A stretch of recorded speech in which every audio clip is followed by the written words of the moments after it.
1 Samuel 11. Nahash, the Ammonite, came up and laid siege to Jabesh Gilead. All the men of Jabesh said to him, "Make a treaty with us, and we will serve you." Nahash the Ammonite replied, "I will make one with you on this condition, that I gouge out everyone's right eye and humiliate all Israel.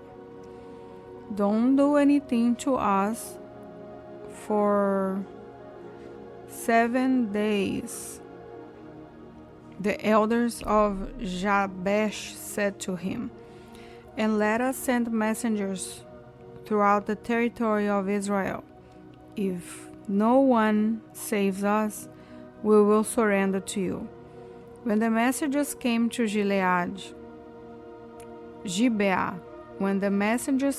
Gibeah, Saul's hometown, and told the terms of the people, all wept aloud.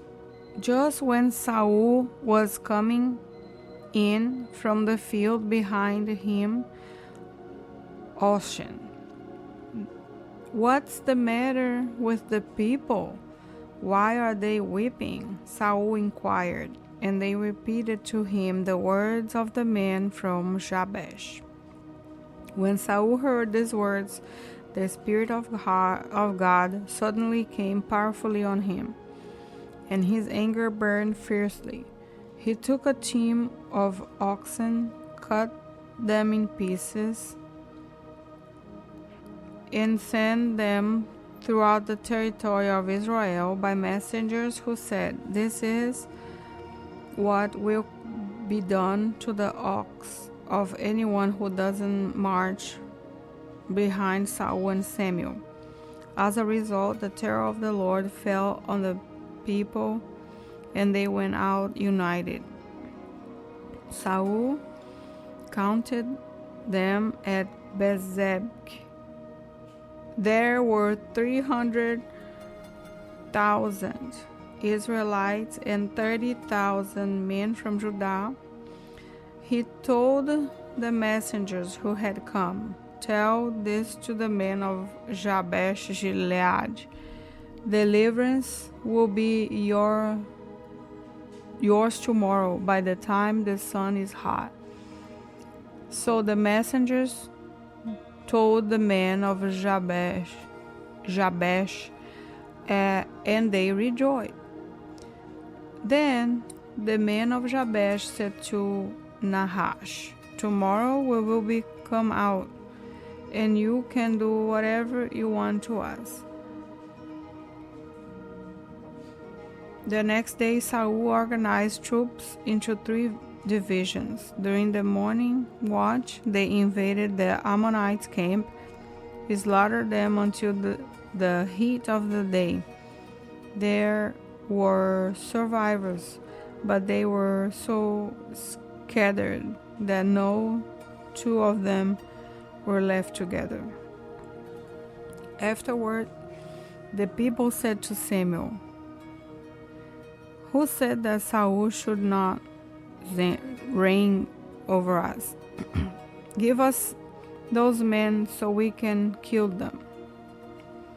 But Saul ordered, "No one will be executed this day, for today the Lord has provided deliverance in Israel."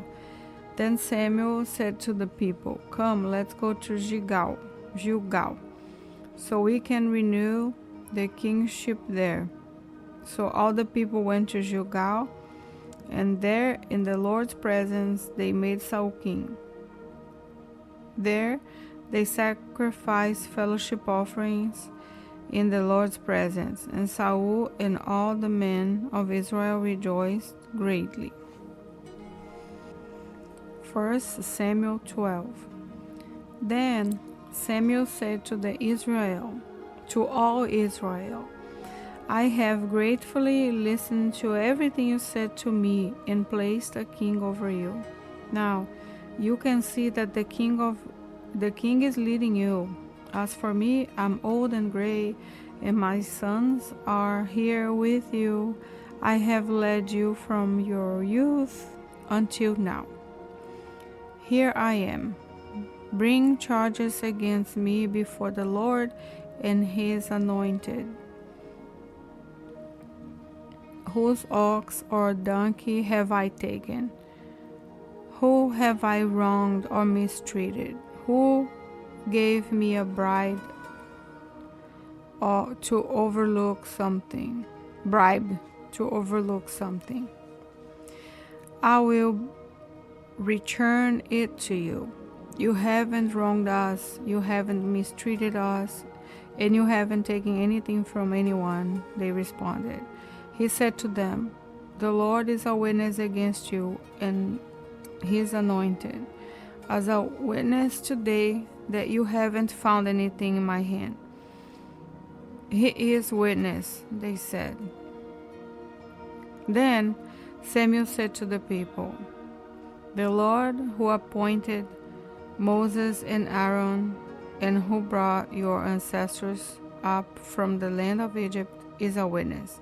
Now, present yourselves so I might confront you before the Lord about all the righteous acts he has done for you and your ancestors. When Jacob went to Egypt, your ancestors cried out to the Lord, and he sent them Moses and Aaron, who led your ancestors out of Egypt and settled them in this place. But they forgot the Lord their God. So he handed them over to Sisera, commander of the army of Hazor, to the Philistines, and to the king of Moab. These enemies fought against them. Then they cried out to the Lord and said, we have sinned, for we abandoned the Lord and worshiped the Baals and the Ashtoreths. Now rescue us from the power of our enemies, and we will serve you.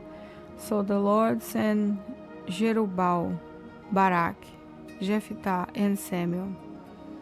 He rescued you from the power of the enemies around you,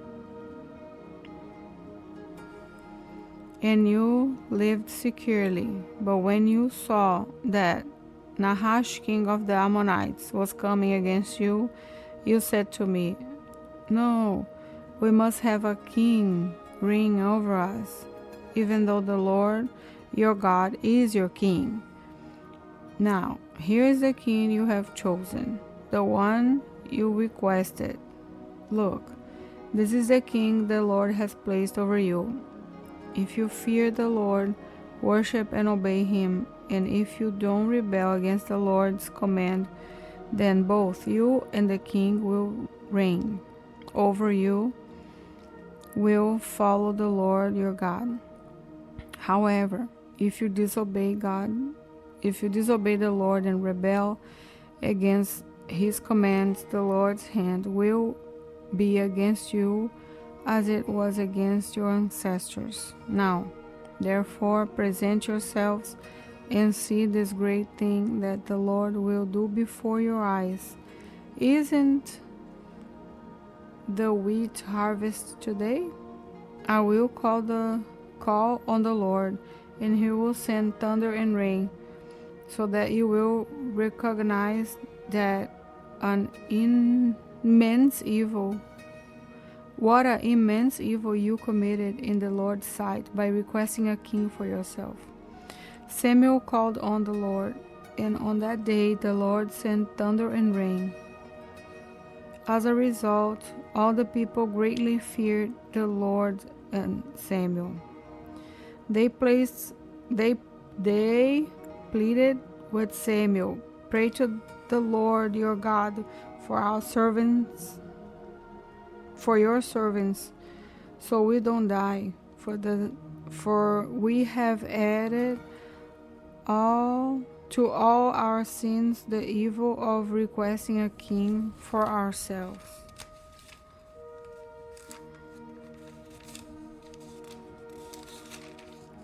Samuel replied, "Don't be afraid.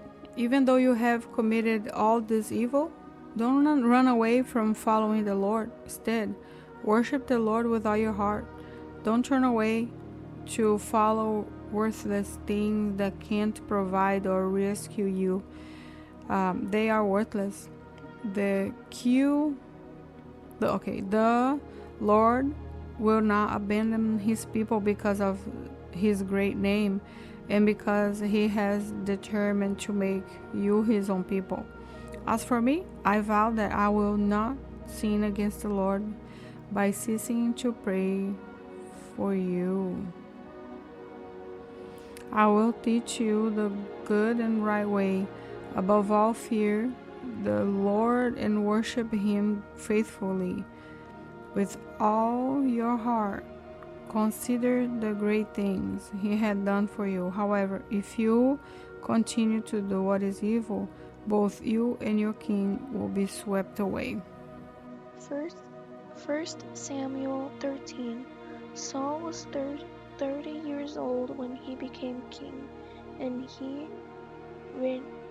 reigned for 42 years over Israel. He chose 3,000 men from Israel for himself. 2,000 were with Saul at Michmash and in Bethel's hill country, and 1,000 were with Jonathan in Gibeah of Benjamin. He set the rest of the troop away, each to his own tent. Jonathan attacked the Philistines' garrison and Gibeah, and the Philistines heard about it. So Saul blew the ram's horn throughout the land, saying, "Let the Hebrews hear." And all Israel heard the news. Saul has attacked Philistine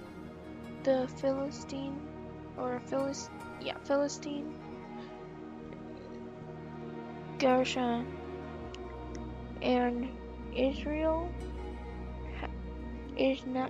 is now repulsive to the Philistines. Then the troops were summoned to join Saul at Gilgal. The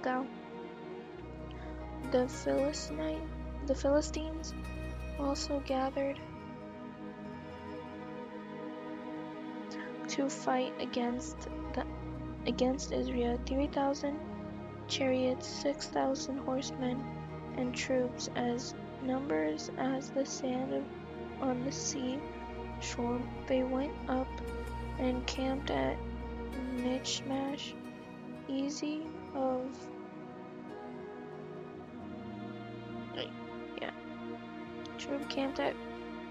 of Beth Even. The men of Israel saw that they were in trouble because the troops were in a difficult situation.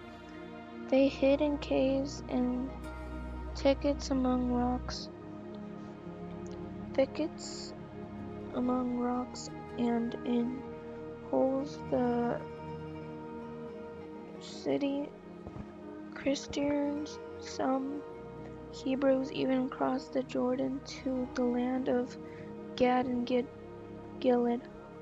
Saul, however, was still at Gilgal, and all his troops were gripped with fear. He waited 7 days for the appointed time that Samuel had set, but Samuel didn't come to Gilgal, and the troops were distracting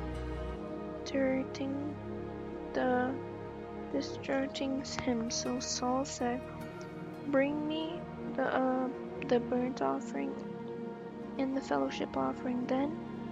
Then he offered the burnt offering. Just as he finished offering the burnt offering, Samuel arrived. So Saul went out to greet him, and Samuel asked, "What have you done?"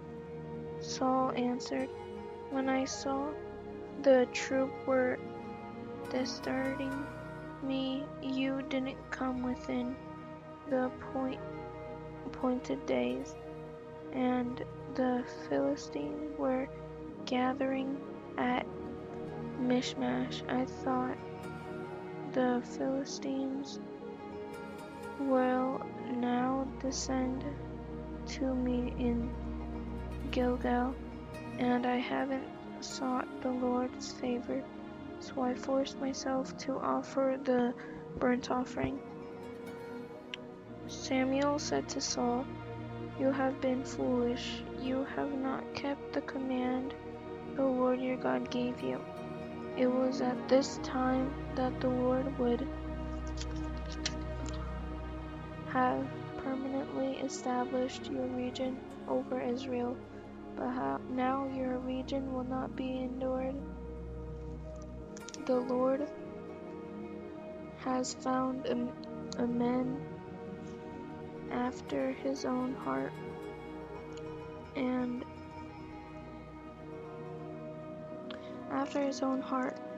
the Lord has appointed him as ruler over his people, because you have not done what the Lord commanded.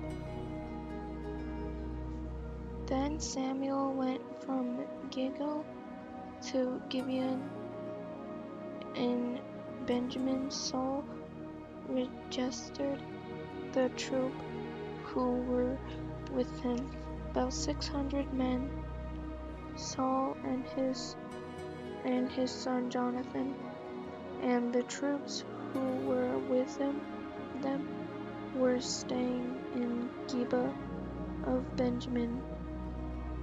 And the Philistines were captured at Michmash. Raiding parties went out from the Philistines' camp in 3 divisions. One division headed towards the Ophrah road leading to the land of Samuel. The next division headed towards the Beth-Honor road, and the last division headed towards the border road that looks out over the Zibon Valley towards the wilderness. No blacksmith could be found in all the land of Israel, because the Philistines had said, otherwise the Hebrews will make swords or spreads. So the Israelites went to the Philistines to sharpen their plows, mattocks, axes, and sickles. The piece was 2/3 of a shekel for plows,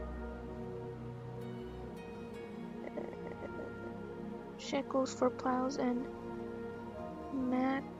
mattocks, and 1/3 of a shekel for pitchfork and axe, and for putting a point on a cattle prod. So on the day of battle, not a sword or spear could be found in the head of any of the troops who were with Saul and Jonathan. Only Saul and his son Jonathan had weapons.